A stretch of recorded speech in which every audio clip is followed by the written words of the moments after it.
Hello horror fans, Paul back with you once again for another horror movie review for the month of October. And on this video I'm going back all the way to the silent era and the Swedish horror movie which is called The Carriage, which I think is quite a well-known movie. It's directed and starring Victor Strundrum. I'm not quite sure how you say the name, but I've given it a go anyway. And it's sort of one of those cult type gems, which is, I think, when people talk about like really great like horror movies, and they recommend like horror from this sort of time, I think they always talk about the Phantom Carriage. So I thought it'd be a good one to do, just for a bit of variety, because I don't do silent films very often. And yeah, this has an intriguing plot. Now, like a lot of silent movies, it is sort of divided up into chapters. It is like parts. There's about 5 parts, like sort of a stage thing, which was the deal at the time. That's why a lot of these movies were done. The whole thing's on YouTube, by the way, just so that you know. It's 1991.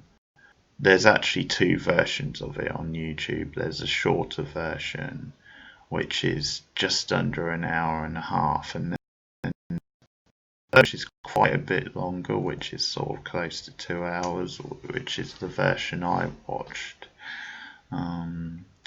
So I guess take your pick which one you want to go for. But yeah, the basic plot is that it surrounds this legend of like the Phantom Carriage of the title. So you have this ghost sort of plot, and it starts off with a woman who's like seriously ill in bed.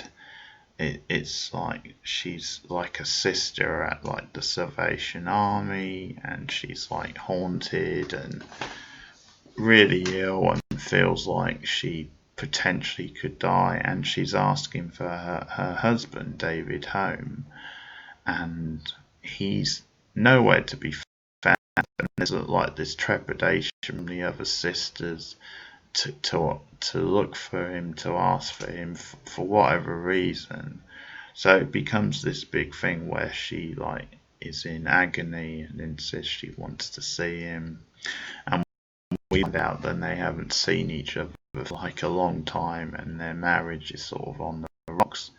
And next scene we cut to David with a bunch of his friends, and they're all sort of drunk, and he's actually telling this story, and it's to do with of this Phantom Carriage and all the things sort of connected.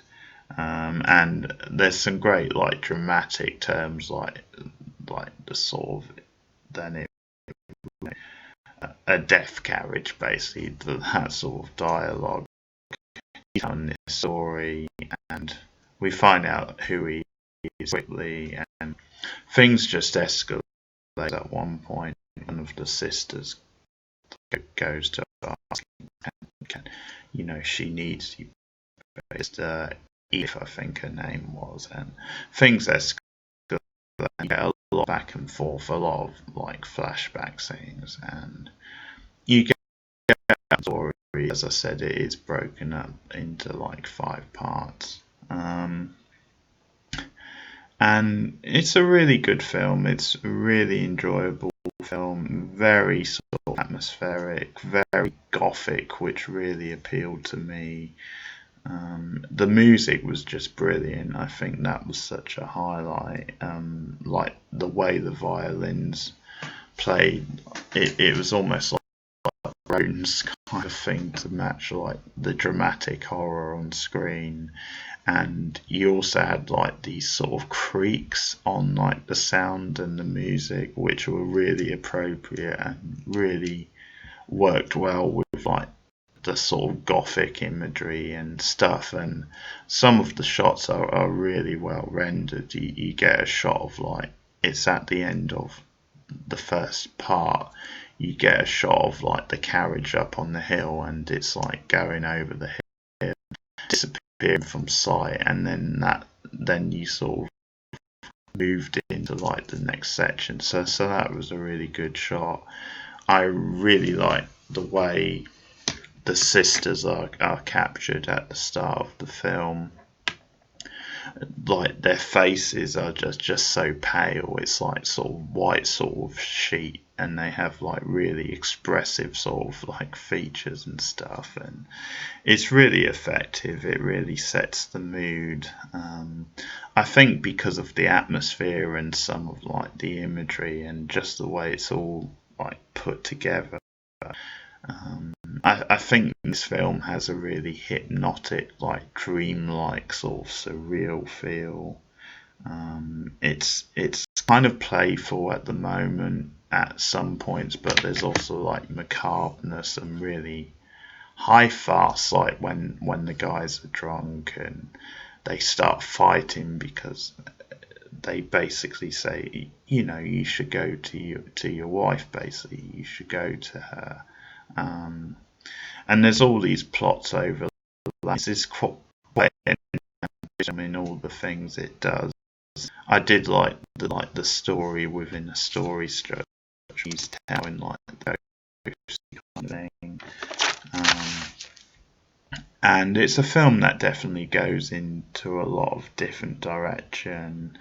And late in the film, I escalate, which I won't too much, but there's definitely like a "Here's Johnny" type, which potentially might have inspired the Shining. Obviously, The Shining came from the book, but there's definitely "Here's Johnny" type moment, which you'll notice when you watch the film. You will stand out to you, but I thought there was some good in it. Obviously goes into more like drama type stuff as well. Yeah, overall I think it's really. I think maybe it dragged on a bit for me. I think it could have been a bit shorter, and I think at times the plot maybe got a bit too much, a bit too convoluted. At times I think it got a bit melodramatic towards the end. I wasn't so keen on the relationship stuff. I think some of my doubts over it might just be because I'm obviously used to. I'm not that used to silent movies, and obviously sometimes with them you kind of have to do double the work to sort of keep up. So I felt this one did feel a bit overlong, but good performances, like directing and physicality, and the music was so good. I think it also had some interesting like lighting and stuff, and it was interesting how certain scenes sort of went to a more blue sort of tint, and that added something different as well. So overall, really good stuff. I do recommend checking this out. It's on YouTube. I'll probably put the link in the video, but yeah, go and check it out if you've never seen Carriage from 1921. As I said, there's 2 versions on YouTube, but so those are my thoughts. Overall, I'll give it an 8 out of 10. So really strong rating. If you've seen The Phantom Carriage, let me know your thoughts in the comments below. Like and subscribe to if you're new to the channel. It helps keeps the content coming up. I should say this month, as well as these horror movie reviews, I will also be doing some lives where I'll be checking out a horror movie, watching along, and obviously hopefully a group of people will be joining in as they normally do, and that can be a lot of fun as well. All sorts and for this month, the month of ghouls and goblins. I'll see you guys again soon. Goodbye.